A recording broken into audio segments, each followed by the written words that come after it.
ദുരിതപർവങ്ങളേറുന്ന കർഷകൻ പതിരുതിരയുന്നു, പതിയേയുണരുന്നു. ഈ നിയമസഭാ തെരഞ്ഞെടുപ്പിൽ നിങ്ങളുടെ ഒരു വോട്ട് അന്നം നൽകുന്ന ഉഷിരുള്ള ഒരു കർഷക പോരാളിക്ക് നൽകൂ. നമ്മുടെ നാടിന്റെ വികസനത്തിൽ പങ്കാളിയാകൂ. നാട് കട്ടുമുടിപ്പിച്ചുകൊണ്ടിരിക്കുന്ന കാട്ടുകള്ളന്മാരെയും സ്ത്രീ പീഡകരെയും അഴിമതിക്കാരെയും ഖജനാവ് കൊള്ളക്കാരെയും ഇനിയും നമ്മൾ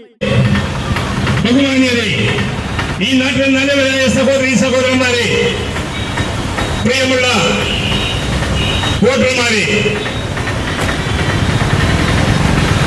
ഇവിടെ മറ്റന്നാൾ നമ്മുടെ ഈ നിയോജക മണ്ഡലത്തിലും മറ്റ് കേരളത്തിൽ എല്ലായിടത്തും ഒരു വോട്ട് കൂടെ വരികയാണ്. നമ്മൾ തെരഞ്ഞെടുക്കുന്ന സ്ഥാനാർത്ഥികൾ ഇതുവരെയും ഈ കർഷകരായ നമ്മളെ, ഞാനൊരു കർഷകനാണ്, ഞാനൊരു കർഷക സ്ഥാനാർത്ഥിയുടെ കൂടെ ഒരു മുന്നണി പ്രവർത്തകനായി വർക്കുകയാണ്. എന്റെ പ്രിയമുള്ളവരെ, നിങ്ങൾക്കറിയാം ഈ നാട്ടിൽ കർഷകർ അനുഭവിച്ചുകൊണ്ടിരിക്കുന്ന വേദനകളുടെയും യാതനകളുടെയും കഥകൾ. ഇതുവരെയും മാറി മാറി വരുന്ന ഗവൺമെന്റുകൾ ഈ നാട്ടിലുള്ള കർഷകരോട് കാണിക്കുന്ന ചതിയും വഞ്ചനയും നിങ്ങൾ മനസ്സിലാക്കണം. എന്റെ മുന്നിൽ പ്രസംഗിച്ച പ്രാസംഗികരെല്ലാവരും ഒരുപാട് കാര്യങ്ങൾ നിങ്ങൾ പറഞ്ഞ് മനസ്സിലാക്കി. നിങ്ങൾ ഓരോ ദിവസവും കാണുന്ന ദൃശ്യമാധ്യമങ്ങളിലും പത്രമാധ്യമങ്ങളിലൂടെ നിരവധി വാർത്തകൾ കാണുന്നുണ്ട്. ഇന്നും ഒരു കർഷകൻ ആത്മഹത്യ ചെയ്തിരിക്കുകയാണ്. കാരണം ഞങ്ങൾ കർഷകർ പാടത്ത് അധ്വാനിച്ച് കിട്ടുന്ന നെല്ല് വിറ്റാണ് അവന്റെ കുടുംബം പുലർത്തുന്നത്. മറ്റു വരുമാനങ്ങളൊന്നുമില്ല.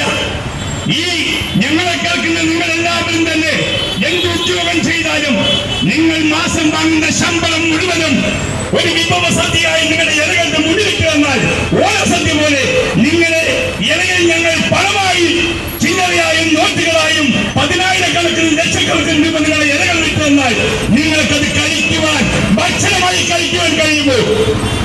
നിങ്ങൾക്ക് കഴിയില്ല.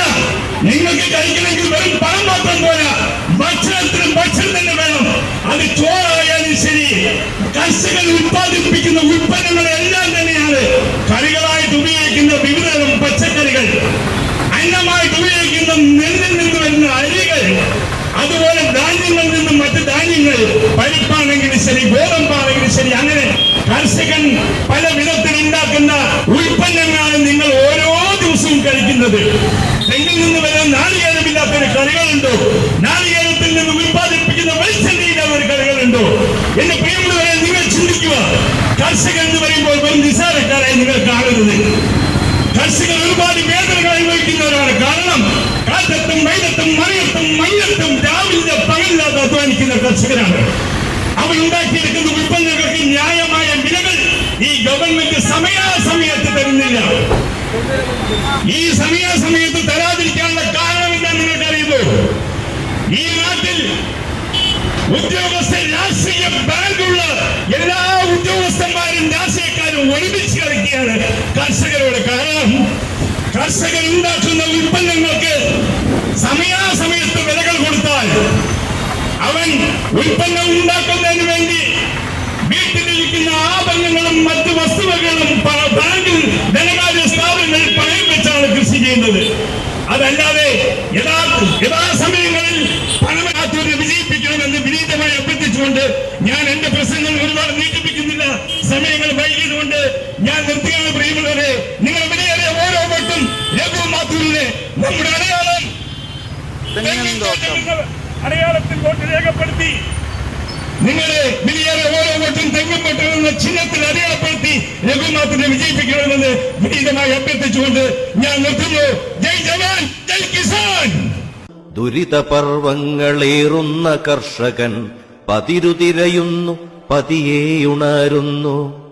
ഈ നിയമസഭാ തെരഞ്ഞെടുപ്പിൽ നിങ്ങളുടെ ഒരു വോട്ട് അന്നം നൽകുന്ന ഉഷിരുള്ള ഒരു കർഷക പോരാളിക്ക് നൽകൂ. നമ്മുടെ നാടിന്റെ വികസനത്തിൽ പങ്കാളിയാകൂ. നാട് കട്ടുമുടിപ്പിച്ചുകൊണ്ടിരിക്കും.